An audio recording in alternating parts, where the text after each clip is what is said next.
Thank you, Stephen, for starting our discussion on workplace-related stress and giving us kind of the definition and what kind of happens with our body when we have the initial shock. Hi, everyone. My name is Rebecca Peterson, and my job today is to talk to you about the next stage after shock, denial. So, how do we know we've reached this stage of denial? What are some negative effects of denial? What are some positive effects of denial? And then how can we move on once we've been in denial? So first, let's go to the definition of what Mayo Clinic says denial is. So denial can be defined in 3 different ways. You can refuse to acknowledge a stressful situation. You can avoid facing facts of a stressful situation, or you can minimize the consequences of a stressful situation. So let's give an example of the minimizing the consequences of a situation. So I once had a manager that would not show up or would always be late to a regularly scheduled weekly meeting. What he would do is the night before he would go out and he would drink excessively to the point where it would be extremely difficult for him to show up for this meeting. Yes, it was a stressful meeting, and his excuse of not showing up, he would say he didn't have to come to that meeting because all the work was getting done and he wasn't necessary to be in attendance. So he was kind of minimizing the consequences of his situation. He was going out and excessively drinking, and he knew there was no way he was going to make it in the next day. And he was really not facing his denial. He was really not facing the problems that he needed to face to get through. So how can denial be a positive thing? So once we're initially shocked with something, sometimes our body needs denial in order to safeguard us. So let's give an example of this.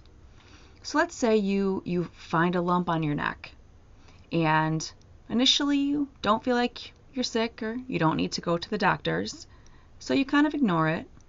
That's the best way to deal with it for you right now. But then after it doesn't go away, you go to the doctors the next day or whenever, and you get the results that basically say it's something horrible, cancerous. So it's hard for you to absorb that information right away. So it's easier for you to deny it before you have to make some possibly difficult choices. So denial kind of safeguards you and puts you kind of in this safe place. But you really should only stay there for a short period of time. And this does help with your body and getting through this next stage and dealing with the initial shock of a problem. So how will it negatively affect the body? So we know that it positively can safeguard you from dealing with a lot of stress. But how can it negatively affect you? So according to an article in Working Smarter, 5 reasons stress denial trumps stress management. The American businesses, it cost them $344 billion in 1 year of work-related stress that went unmanaged in medical bills and absenteeism.